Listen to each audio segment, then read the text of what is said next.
NEET का paper देते देते ऐसा ना सर का फेस सामने आ रहा था मेरे कि इन सर ने ये पेपर बनाया है। कहीं मान लो सरकार का मूड बदल जाए, मम्मी पापा का मूड बदल जाए। स्पेशली तो सर वही था कि हर कोई कहता है कि अच्छा तेरी बड़ी बहन तो डॉक्टर है, मतलब एमबीबीएस कर रही है, तू बीएमएस कर रही है। तो सर ने बोला था कि कल कुछ भी नया एक्सपेरिमेंट नहीं करना है, जो तूने पूरे साल किया है वही तुझे अब करना है। नमस्कार। मैंने एक बार प्रसिद्ध उद्योगपति रतन टाटा का एक कोट पढ़ा था। उसमें उन्होंने कहा था कि हमें ज़िंदगी में केवल फैसले लेने होते हैं। कोई भी फैसला सही या गलत है ये कभी विचार करने की बजाय फैसले लीजिए और उनको सही सिद्ध कीजिए। और वहीं एक प्रसिद्ध खिलाड़ी भी हैं महेंद्र सिंह धोनी, जिनको सब जानते हैं। उनका भी एक बहुत फेमस कोट है कि जिद करो और दुनिया बदलो। आज मैं जिस बिटिया से आपको मिलाने जा रहा हूँ, जिसके साथ हम बातचीत करने जा रहे हैं, नागौर का सोनी परिवार है। और उसकी बड़ी रोचक कहानी, बड़ी मज़ेदार कहानी है कि पहले उसने 12th करने के बाद में एक बार सपना देखा कि मुझे नीट करना है। अपनी तैयारी प्रारंभ करती है, तभी कोविड आ जाता है। स्वयं कोविड की चपेट में आ जाती है और वहाँ से फिर पढ़ाई डिस्टर्ब हो जाती है। कोविड ठीक होने के बाद में घर पे बैठ के ही अपना अध्ययन करा, लेकिन उसमें मार्क्स इतने नहीं आए कि एमबीबीएस बन सके, मेडिकल कॉलेज मिल सके। तो उसका आयुर्वेद में सिलेक्शन हो गया। घर वालों ने कहा कि आयुर्वेद भी बुरा ऑप्शन नहीं है, उसको ले लेना चाहिए। और अच्छा जोधपुर उसको कॉलेज मिल जाता है, वहाँ चली जाती है। 1.5 वर्ष तक उस कॉलेज में स्टूडेंट रहने के बावजूद भी मन में कभी संतोष का भाव नहीं आ पाता कि मैं ये क्या कर रही हूँ, खुद के साथ न्याय नहीं कर रही हूँ। तभी एक फैसला लेती है कि मुझे फिर से नीट करना है। ये बड़ा साहसिक फैसला था, क्योंकि 1.5 वर्ष तक एक आयुर्वेद कॉलेज में रहने के बाद में ये फैसला करना है कि मुझे नीट करना है। वापस लौट करके आती है, मैट्रिक्स नीट डिवीज़न ज्वाइन करती है और इस बार का उसका स्कोर है 665, जो इस बात को सिद्ध करता है कि आप जिद करते हैं तो अपनी दुनिया बदल भी सकते हैं। और आप सिर्फ फैसले लें, उसके बाद में सही सिद्ध करें उनको। आज उस पूरे सोनी परिवार से मैं मिलाता हूँ। उसके मम्मी पापा हैं, नंदकिशोर जी पिताजी हैं, माताजी हैं और दीपिका मेरे साथ में है। आप तीनों का बहुत बहुत स्वागत। सबसे पहले तो आप तीनों को बहुत बहुत बधाई हो। और दीपिका, आपकी तो बड़ी रोचक कहानी है, जिसमें ये ऐसा लगता है कि भाई एक व्यक्ति को नींद से जागना, कि हम एक कॉलेज पहुंच जाते हैं फिर भी संतुष्ट हो नहीं पाते हैं, खुद को कर नहीं पाते हैं, फिर लौट कर कहते हैं। आप खुद बताइए आपकी क्या स्टोरी रही है।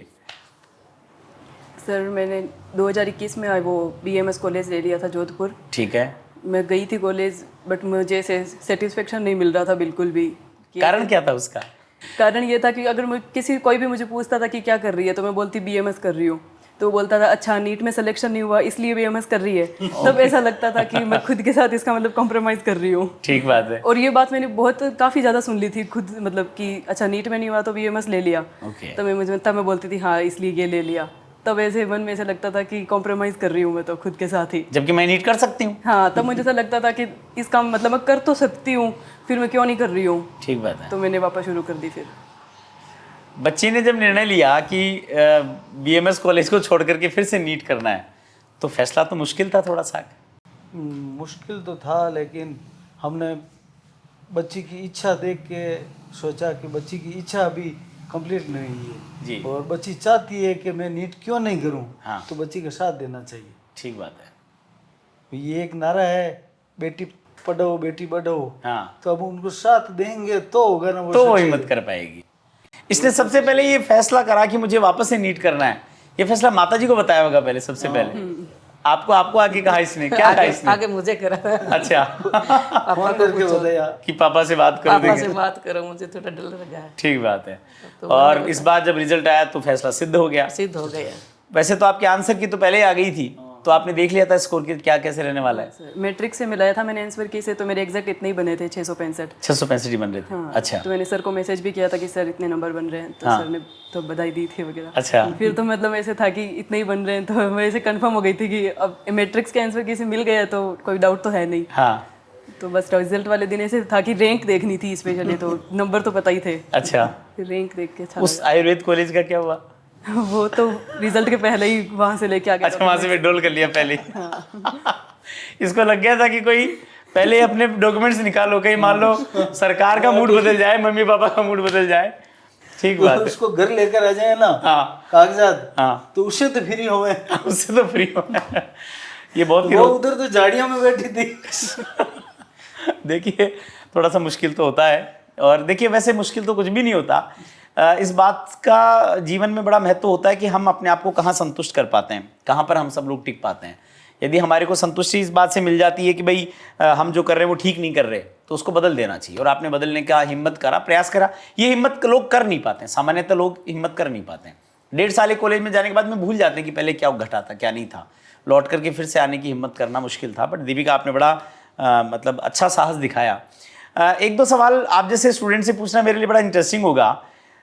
जब आप आयुर्वेद कॉलेज में थे, 1.5 साल तक नीट का मेरे हिसाब से पढ़ाई तो नहीं की होगी उस समय, लेकिन उस समय चलता क्या था दिमाग में उस समय क्या चीज़ें चलती रहती थी? इतना क्या चलता था? मतलब मैं वो जानना चाहता हूँ सिचुएशन में जाकर के। सर यही चलता था कि मैं इससे अच्छा बेटर डिजर्व करती हूँ। और स्पेशली तो सर वही था कि हर कोई कहता है कि अच्छा तेरी बड़ी बहन तो डॉक्टर है, मतलब एमबीबीएस कर रही है, तू बीएमएस कर रही है। ऐसे कोई डॉक्टर के इधर अभी तक भी गिनता नहीं है बीएमएस वाले डॉक्टर्स। अभी भी उनको डॉक्टर्स नहीं मानते। हाँ, कोई नहीं गिनता। उनको या तो बोल देते हैं कि वेद है, वैद जी हैं। हाँ वेद जी कह देते हैं। वैद जी तो इससे थोड़ा सा कहते मोरल हैं। गाँव में तो वैद जी और बोले। अच्छा, लड़के ने बोले बेदानी मणि। इतना तो नहीं पता सर। फिर जब वापस लौट कर गई दीपिका, तो फिर से रीस्टार्ट करना तो मुश्किल काम था। It was a tough job, क्योंकि कुछ चीज़ें पढ़ चुके थे, 1.5 साल से छोड़ चुके थे, फिर से उसको रीस्टार्ट करना, और वही चीज़ें जो पढ़ी हुई हैं। स्पेशली सर यही था कि ना मुझे ऐसा लगता था कि मैं ये सेम बुक्स वापस नहीं पढ़ सकती। चाहे मैंने खुद नहीं जीत की थी बीएमएस की पापा के सामने, ठीक है, मुझे बीएमएस करना है, क्योंकि मुझे ऐसा लगता था कि यही एनसीईआरटी बुक्स में वापस बार बार नहीं पढ़ सकती। ठीक है, क्योंकि मैंने पढ़ ली थी 1 साल कंप्लीट अच्छे से। तो मैंने सोचा कि मैं बीएमएस कोचिंग कॉलेज चली जाऊंगी, लेकिन वहाँ गई तब मुझे ऐसा लगा कि नहीं, ये तो मुझसे नहीं होगा। तो फिर मैंने खुद ने ऐसे सोचा कि क्या है, 1 साल पढ़ना है वापस, अगर बोर होंगे तो भी पढ़ लेंगे, क्योंकि 1 साल की बात है, बाद में तो अच्छा हो ही जाएगा। सही बात है। मतलब उस बोरियत को ये मान के चला कि ये हमारी नियति बदल सकती है, तो उसमें बोरियत ज़्यादा अच्छी है, बजाय कि वहाँ जा रहे हैं वहाँ करने। पूरे साल में पढ़ते पढ़ते ऐसे काफ़ी बार दिमाग में आता था कि ये मेरे पढ़ा हुआ है, फिर भी मैं पढ़ रही हूँ, लेकिन फिर ऐसा लगता था कि अब तो 2-4 महीने की बात है, हो जाएगा, ऐसे करके निकल गया। ठीक है। कोचिंग रेगुलर लिया आपने मैट्रिक्स, वहाँ पढ़ाने वाले, जब आपने पहली बार तो घर पे पढ़ करके बीएमएस लिया था, और फिर जब कोचिंग गए वहाँ जाकर प्रॉपरली आपने पूरा पढ़ा, क्या डिफरेंस था दीपिका दोनों में? सर बहुत ज़्यादा डिफरेंस था। मतलब वैसे था कि जब मैं घर पे पढ़ती थी तो बिल्कुल भी ऐसे कंपटीशन फील नहीं होती थी। तो मैं जितना पढ़ती थी मुझे ऐसा लगता था मैं बहुत पढ़ ली हूँ, तो मैं आधा घंटा भी पढ़ के या फिर 1 घंटा पढ़ के आराम कर लेती थी। वहाँ पर तो इतनी कंपटीशन है कि ऐसे लगता है कि और पढ़ें, क्योंकि टेस्ट होते थे डेली, तो उनमें भी रैंक लगती थी, तो हर कोई रैंक देखता था, तो ऐसे क्लास में भी फील होता था कि इसकी रैंक ही आ रही है। ऐसे हेल्दी कंपटीशन था वहाँ पर। ठीक बात है। रोज़ बेटर स्कोर करने का और बेहतर करने का हर दिन को कोशिश करते थे। टेस्ट जो होते थे वो, और जब आपने नीट का एग्ज़ाम दिया उसमें क्या डिफरेंस नज़र आया आपको? सर कोई डिफरेंस नहीं था। उल्टा मुझे ऐसे नीट का पेपर देते ऐसा ना सर का फेस सामने आ रहा था मेरे कि इन सर ने ये पेपर बनाया है। अच्छा, ऐसे लग रहा था मुझे। कौन कौन से सर का था? एक तो सर जूलॉजी वाले सर थे ना, उन्होंने जो डीटीएस लिए थे, लास्ट वाले जो 3-4 डीटीएस थे। कौन सर पढ़ाते हैं आपको? अभिनव सर पढ़ाते थे। अभिनव बधानिया सर। हाँ, बड़े प्यारे इंसान है, खूब अच्छी मेहनत। उन्होंने मतलब जूलॉजी में डीटीएस में जो क्वेश्चन दिए थे ना, वो मुझे डीटीएस देते टाइम ऐसे लगते थे कि ये तो क्या ही नीट में आएंगे, थोड़े से टफ लगते थे ऐसे। लेकिन मैं उनको रूम पे जाके सॉल्व करती थी प्रॉपर, कि क्या पता आ ही जाए, तो मैं उनको अच्छे से देख के जाती थी। और वो के जो मुझे टफ लगते थे ना, वो क्वेश्चन मुझे नीट वाले पेपर में दिखे। अच्छा, तब मुझे उन सर का फेस आया मेरे सामने, इन्होंने पेपर डिजाइन किया, सर पेपर बना के लाए। ठीक बात है। और को क्या एक्सपीरियंस था? और बाकी सर के जो टेस्ट वगैरह होते थे फिजिक्स में, केमिस्ट्री में, उनमें? फिजिक्स में सर ऐसे ज़्यादा हार्ड क्वेश्चन तो मैं ट्राई करती भी नहीं थी, क्योंकि सर ने खुद नहीं बोला था कि इजी क्वेश्चन को ज़्यादा बार रिपीट करो करने की, ताकि प्रैक्टिस बने। और वैसे ही नीट में आए थे क्वेश्चन। तो मतलब ऐसा लग नहीं रहा था कि कोई नीट का सा एग्जाम दे रहे हैं? बिल्कुल भी नहीं लग रहा था। डीटीएस दे रहे हो? हाँ, और मैंने घर पे आते ही मम्मी पापा को बोला था कि ना मुझे आज ऐसा लग रहा है कि जैसे मैं डीटीएस दे के आई हूँ। सही बात है। मतलब इसने ये बोला कि ऐसे जैसे ये नीट का पेपर दे रही हूँ या कोचिंग वाला टेस्ट दे रही है, क्लास टेस्ट दे रही है, ये टेस्ट दे रही है, ऐसे ही लग रहा है कि कर वो जब लास्ट डे को दिया ना शिखर में टेस्ट जी, कि वो दूसरे दिन और शिखर में ही दे रही हूँ मेरे रूम में। ठीक बात है, वैसा सही फील था, कुछ ज्यादा अंतर नहीं था। ये पता है, ये अनुभव बहुत सारे बच्चों का है। रवाना होते ऐसे ही किए, जैसे रूम में अंदर घुसे ना परीक्षा देने, तो उसको मैंने बोला क्योंकि ऐसा समझ तू शिखर में है जी, और तेरी कोचिंग में टेस्ट दे रही है, बिल्कुल कल ही दे रही थी, आज भी दे रही है।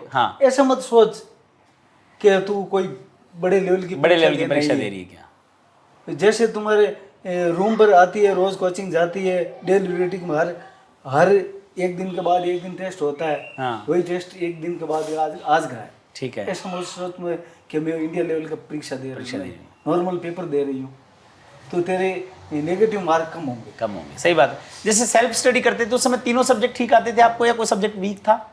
उस टाइम तो सर मैं बहुत कंफ्यूज थी, मुझे ऐसा लगता था मुझे सब कुछ ही आता है बट आता कुछ नहीं था। फिर वो ये वहाँ जाने पर पता चला? एग्जाम देने के बाद पता चला। पापा मम्मी ने मुझे बोला था कि वापस ऑफलाइन कोचिंग कर ले। हाँ। तो मैं उनको पापा मम्मी को बोली थी कि नहीं मेरे सब पढ़ा हुआ है तो मुझे बस रिवीजन करना है। तो मैं उस तरह से रिवीजन करती रहती थी, तो मुझे लगता था कि मुझे याद है सब, एनसीईआरटी याद है ऐसे करके। लेकिन जब टेस्ट वहाँ पर नीट पेपर देती थी ना तो ऐसा लगता था कि ये क्या पेपर है, सामने कुछ ऐसे ब्लैंक हो जाता था सारा। ठीक है। और इस बार दिया था तब तो ऐसे एकदम फ्लो रुकी भी नहीं है एक बार भी बीच में। बहुत बढ़िया, बहुत अच्छा। टाइम मैनेजमेंट कैसे करते थे? क्योंकि देखो आप जैसे स्टूडेंट्स के लिए उनसे ये जानना मेरे लिए बड़ा इंपॉर्टेंट होता है कि नीट में क्या होता है कि बहुत टफ तो नहीं आता पर एक्यूरेसी बहुत चाहिए, एक्यूरेसी, स्पीड बहुत चाहिए। क्योंकि 180 मिनट में 180 सवाल आपको करने हैं, मतलब आपके पास 60 सेकंड है। 60 सेकंड में उस सवाल को समझना भी है, उसको उत्तर क्या होगा ये जानना भी है और उसको फिर टिक भी करना है। तो इसका टाइम मैनेजमेंट 12 महीने करना पड़ेगा तब जाके वो 3 घंटे का टाइम मैनेजमेंट होगा। तो उसको बारे में सेल्फ स्टडी से मेरा वो नहीं हुआ था, टाइम मैनेजमेंट से नहीं हुआ था पेपर का। ठीक है, ये वहाँ कैसे किया? वहाँ पर सर हर संडे को माइनर होता था। ठीक है। तो मतलब ऐसे पूरे साल फ्लो बन गया था पेपर देने का। तो मैं लास्ट वाले दिन मदन सर के पास जाके भी आई थी। मेरे क्या होता था कि इस मतलब टेस्ट में 45 मिनट पेपर पहले हो जाता था। अच्छा। तो मैं सर को पूछ के आई थी कि सर मेरी इतना जल्दी पेपर हो रहा है तो मैं कल नीट वाले दिन उस 45 मिनट में क्या करूँ, या फिर अगर पेपर जल्दी ना हो तो भी। तो सर ने बोला था कि कल कुछ भी नया एक्सपेरिमेंट नहीं करना है, जो तूने पूरे साल किया है वही तुझे अब करना है। तो मैंने ये सोच लिया था कि जैसे मैंने पूरे साल टेस्ट दिए यहाँ पर वैसे ही कल वाला टेस्ट दूंगी। ठीक है। तो वो हो गया। और वो कितनी देर पहले हो गया था? नहीं सर, वो एग्जैक्ट टाइम पर हुआ था मेरे। एग्जैक्ट मतलब 5-4 मिनट पहले हुआ था, बाकी एग्जैक्ट पूरा टाइम पर हुआ था। और पेपर देते ही ऐसा कॉन्फिडेंस आ गया था कि इस बार मेडिकल कॉलेज से सामना हो ही जाएगा, आयुर्वेद से पीछा छूट ही जाएगा। ऐसा लग गया था कि उस समय बाहर मिलाए बिना कॉन्फिडेंस था वहाँ पर। चलिए, और एक चीज़ और मुझे बताओ कि जब हम ये तैयारी कर रहे होते हैं और जब ऐसी सिचुएशन में दोबारा होकर के गुजरते हैं तो क्या एक एक्स्ट्रा प्रेशर आता है खुद पे कि भाई इस बार तो सिलेक्शन किसी भी रूप में चाहिए ही चाहिए, क्योंकि हमने एक डिसीजन लिया था, एक बैक रोल करना था ना ये वापस आकर के। ये प्रेशर आता था दीपिका पर? सर ये तो बहुत आता था। ऐसे पढ़ रही होती थी ना तब भी दिमाग में एक साइड ये चलता था कि अगर नहीं हुआ तो मुझे वापस बीएमएस ज्वाइन करना पड़ेगा। ठीक है। और अगर किसी को पता चला कि नीट की तैयारी कर रही है इस बार भी नहीं हुआ, हाँ, तब तो ऐसे बहुत शर्मा फजीती हो जाएगी, बोलिए। फजीती हो जाएगी फिर तो। फिर उससे ओवरकम कैसे करते थे? अचानक से ये बात दिमाग में आती थी, फिर वापस बाहर कैसे निकलते थे? फिर मैं तो भगवान का नाम लेती थी सर। कौन से भगवान को मानते हो? श्याम भगवान को, श्याम बाबा। श्याम बाबा को? श्याम बाबा बिगड़ी बनाई इसकी बिगड़ी बनाई है, तो इस बार श्याम बाबा ने अपनी सुन ली। सुन ली सही बात। तो इस बार दीपिका खुश है एकदम? अब यस सर। हैं? अब मेडिकल कॉलेज में जाकर के अपने सपनों को जीना है। चलिए, बहुत बहुत बधाई आप दोनों को, और बहुत अच्छा लगा इससे बात करके, क्योंकि ऐसी कहानियाँ बहुत कम मिल पाती हैं, ये सफलता की ऐसी कहानी है। और दीपिका की बड़ी बहन है, वो भी डॉक्टर हैं। उन्होंने 2015 में नीट क्लियर करके और एमबीबीएस अपना कर लिया था। वर्तमान में वे अहमदाबाद में कार्यरत हैं, उनके पति भी डॉक्टर हैं। तो दीपिका के ऊपर एक अतिरिक्त दबाव इस बात का भी था कि परिवार की एक लीगेसी है, जहाँ पर बड़ी बहन ने बहुत अच्छा किया, मैं भी करूँ। लेकिन इस बात से एक बात सिद्ध होती है कि देखिए, सपने कई बार बहुत जल्दी पूरे नहीं होते, वो लागत मांगते हैं हमसे। हम सपने देख लेते हैं, लागत देने की हिम्मत जुटा नहीं पाते। लेकिन जो लोग कहते हैं कि बेटियां बड़ी छुई मुई सी होती हैं, वो सारे काम कर नहीं पाती, उनके लिए दीपिका एक मिसाल है कि उसने एक ऐसा निर्णय लिया कि जो दिखने में बहुत आसान नहीं होता, करने में तो बहुत ही मुश्किल होता है। 1.5 वर्ष आयुर्वेद कॉलेज में रहने के बाद फिर से संकल्प लेना कि नहीं, मुझे तो एमबीबीएस ही करना है और लौट करके आना और 665 का स्कोर बनाना। ये बहुत बड़ा स्कोर है। दीपिका को बहुत अच्छा मेडिकल कॉलेज मिलेगा, ये बहुत अच्छी डॉक्टर सिद्ध होगी, और इसके ये छोटी सी जीवन के कच्चे जीवन के जो अनुभव हैं, ये दीपिका को बड़ा परिपक्व बनाएंगे, उसे बड़ा मैच्योर बनाएंगे। तो मैं दीपिका के मम्मी पापा को फिर से बधाई देता हूँ, और मैट्रिक्स नीट डिवीजन में मैं ऐसी ही बेटियों को, ऐसे ही बेटों की सफल कहानियों के साथ आपको आमंत्रित करता हूँ कि आपका भी मन है, आपका भी संकल्प है डॉक्टर बनने का, तो आइए मिलकर के उस संकल्प को पूरा करते हैं, उसको जीते हैं और कुछ अच्छा करते हैं, स्वयं बनते हैं, भारत को बनाते हैं। बहुत बहुत धन्यवाद।